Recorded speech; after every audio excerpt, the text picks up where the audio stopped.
Bonjour EB9, aujourd'hui dans cette vidéo, on va essayer de corriger l'exercice donné comme devoir. Alors, ici on étudie l'effet du tabagisme et l'intoxication par le monoxyde de carbone. Le monoxyde de carbone est un gaz différent du dioxyde de carbone. Le dioxyde de carbone a une formule chimique CO2. Le monoxyde de carbone, c'est le CO. Donc c'est un gaz polluant qui est en général responsable, présent dans la fumée des usines, dans la fumée qui sort des échappements de voitures, etc. Aussi, la fumée de cigarette comprend de nombreuses substances toxiques, parmi lesquelles on cite la nicotine, les goudrons et ce gaz qui est le monoxyde de carbone de formule chimique CO. Ce gaz se fixe facilement aux molécules d'hémoglobine.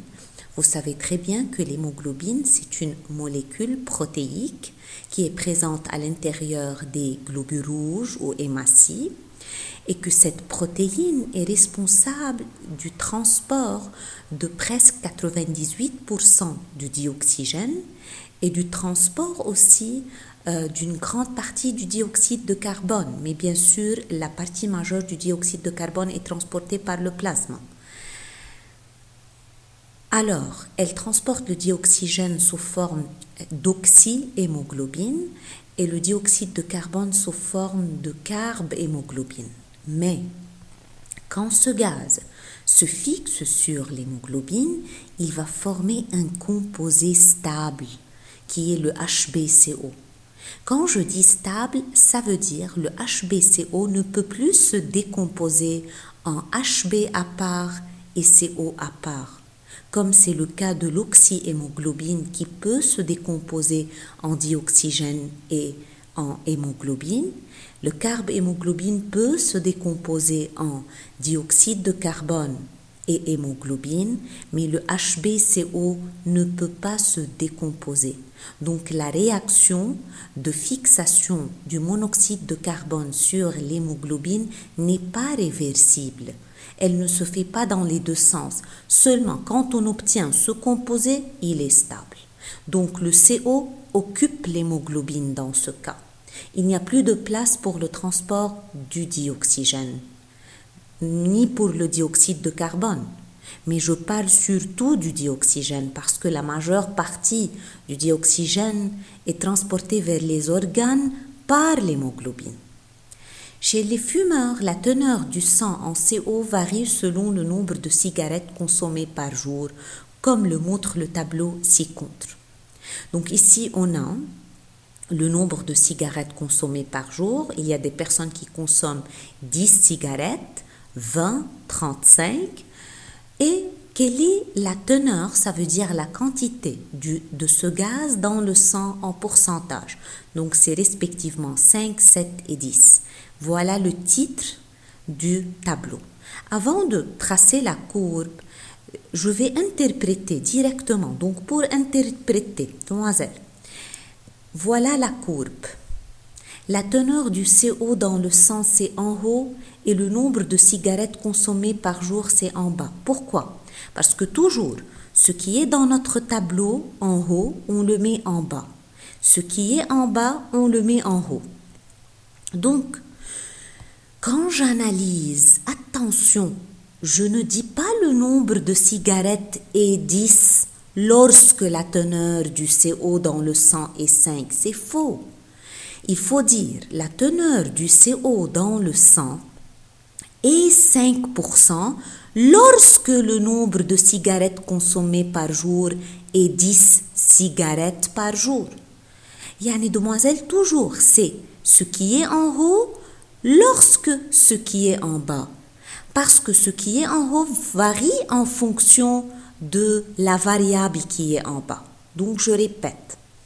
La teneur du monoxyde de carbone dans le sang est 5% lorsque le nombre de cigarettes consommées est 10 cigarettes par jour. Cette teneur augmente progressivement jusqu'à 10%. Je ne parle pas de ce point. Directement le dernier point. donc jusqu'à 10% lorsque le nombre de cigarettes consommées par jour augmente jusqu'à 35 cigarettes par jour. Il faut dire ici augmente jusqu'à 35. Cela montre quoi? ما بقى بدي شوف عم تكتبوا بالسوسي montre augmente et diminue. انتوا عم تكتبوا لي ceci montre que plus le nombre de cigarettes augmente, plus la teneur du CO dans le sang augmente. C'est vrai, mais il faut l'écrire d'une autre manière. Il ne faut pas utiliser le verbe augmente. On considère ça comme si vous répétez l'analyse. Donc, on va dire, ceci montre que les cigarettes favorisent la teneur du CO dans le sang. Donc, la consommation de cigarettes, elle favorise la teneur du monoxyde de carbone dans le sang. Au lieu d'augmente, on a dit favorise. Au lieu de dire plus le nombre de cigarettes consommées augmente, plus la teneur de CO augmente, on a dit la consommation de cigarettes favorise la teneur du CO dans le sang. Maintenant, je retourne à la courbe. Donc, 10, 20, 25, c'est facile, je peux choisir comme échelle de 10 en 10 ou bien de 5 en 5, ça marche.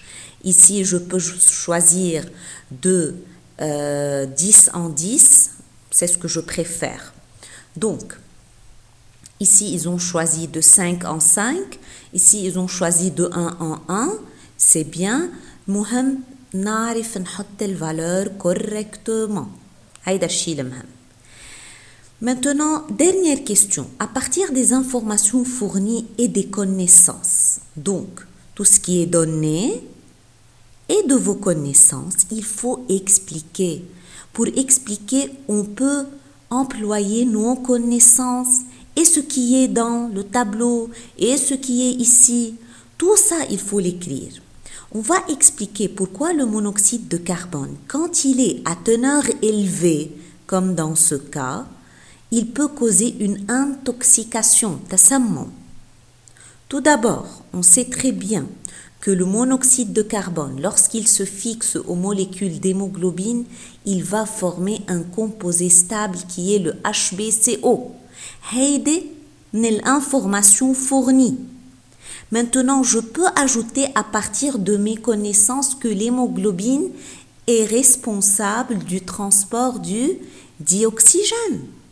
Donc, puisqu'elle sera occupée par le monoxyde de carbone, le transport des gaz respiratoires ne sera plus efficace et il y aura une intoxication.